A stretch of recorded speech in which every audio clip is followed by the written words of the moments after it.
Cedric Gillette, but obviously he's not being sponsored by Gillette Razors, but record-setting receiver here, Cedric Gillette, the Andover High Junior, one of our players of the week. Cedric, quite the game. It turns out Eagle Tribune's Dave Willis shortchanged you a little bit. The official numbers are in. Actually, 11 catches, 303 yards, 3 TDs. Probably the greatest receiving game in Andover High history. What are your thoughts on that?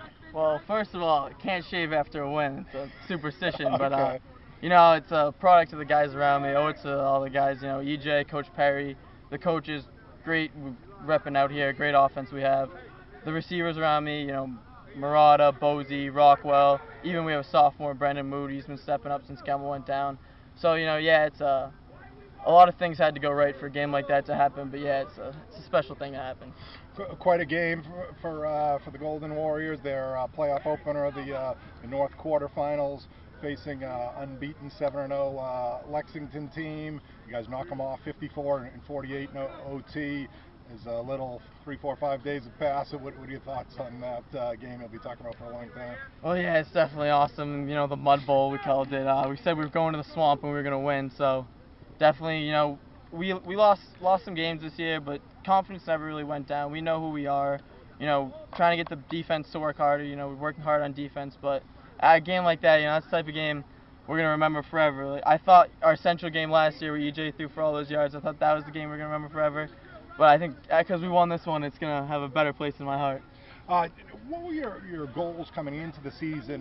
Dan Gemmell, who's been a bit banged up, had the historic junior year.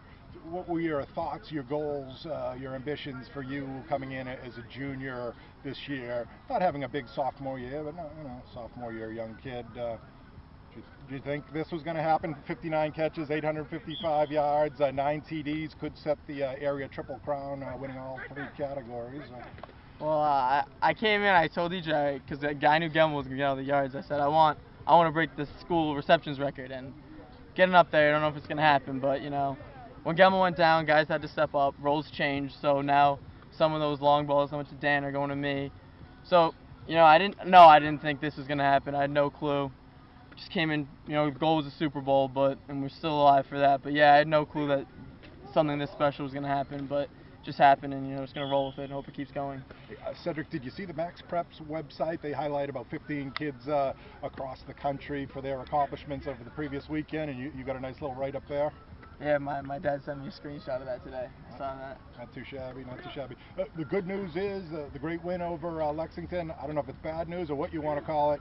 You got St. John's Prep, and they're tough, obviously. What are your thoughts on facing the Prep at the Prep Saturday in the North semifinals? Well, it's good news because it means we have another game. It means we're still alive. We'd rather be playing them than be playing a lesser team in a consolation bracket. So yeah, we know it's a tough challenge for us, but we're ready. We're going to be ready. We're not going to be afraid of the prep school. We are who we are. We know who we are. We've prepared.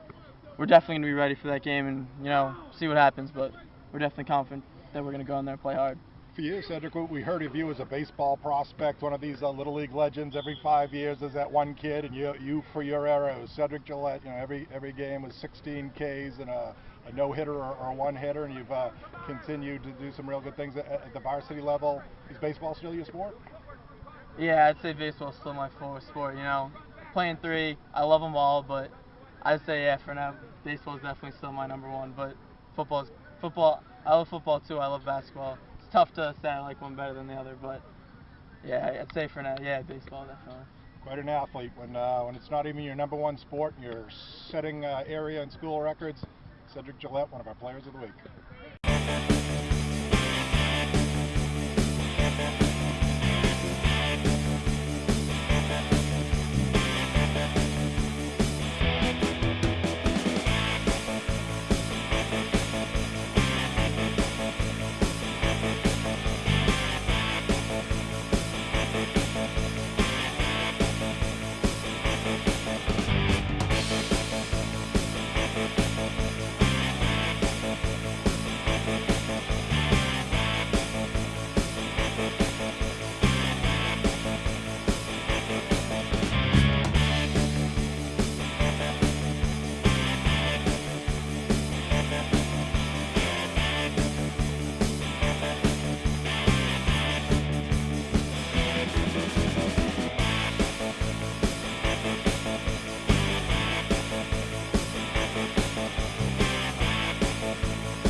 Central Catholic star junior quarterback Brett Edwards, one of the Eagle Tribune players of the week.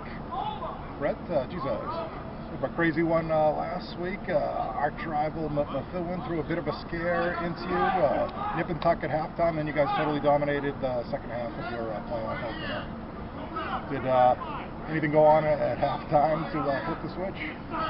Yeah, coaches told us to stay calm and just to follow our rules and make the right reads, and that's what we did and came out in the second half strong. Was it more a calm X's and O's type of locker room, or was it more smashing blackboards, screaming type of halftime? Nah, they kept it calm. They just told us the X's and O's and told us what we needed to do better, and we came out and came flying around.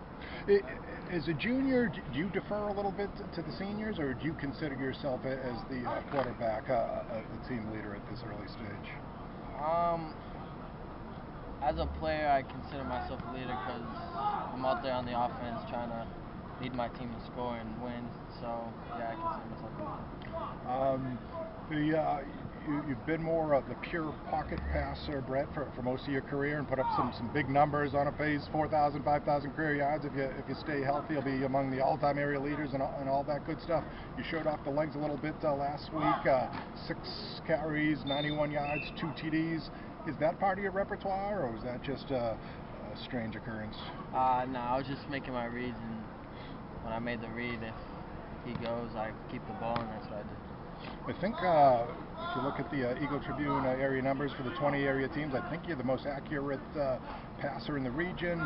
Certainly were pinpoint last week, 15 of 18, 246 yards, and 3 TD passes. What was clicking last week, Brett? I was just staying calm in the pocket and trying to find the guys that were open, and I found Matthias a couple times, and I just give him the ball and he's let him go. The big one this week, Everett. When you think of high school football in Massachusetts, probably Everett's the group you think of first, and maybe they haven't quite been Everett the last couple of years that they were the previous 20 years, but they definitely opened some eyes across the state. You know Haverhill very well. They knocked you off, and Everett manhandled them last week to the surprise of many around the state. What are your thoughts on the Crimson Tide and the big showdown this week? Yeah, Everett's definitely a good team. They come out firing every year, so we're going to have a good week of practice and come out ready to go on Saturday.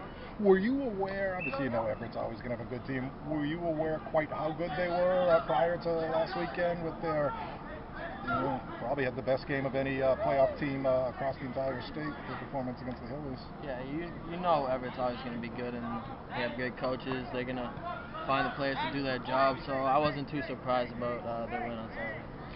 Big year for you this year, Brett. You went from last year as a young sophomore battling to win the job, and that's never a guarantee at a program like Central, to this year where you're the established guy, one of the few guys in recent memory who was Eagle Tribune All-Star as a sophomore quarterback. What was the mindset coming into this season? I pretty much had the same mindset I did last year, but this year I knew more of what to do, and I kind of came in this year as more of a leader, and everybody come to look at me and to see what to do. You see a lot of kids these days, Brett, the pressure seems to be on specialize. Hey, do everything 7-on-7 clinics, go to Boyles and lift, and have a private QB coach and this and that. So you're a semi-pro as a 16-year-old.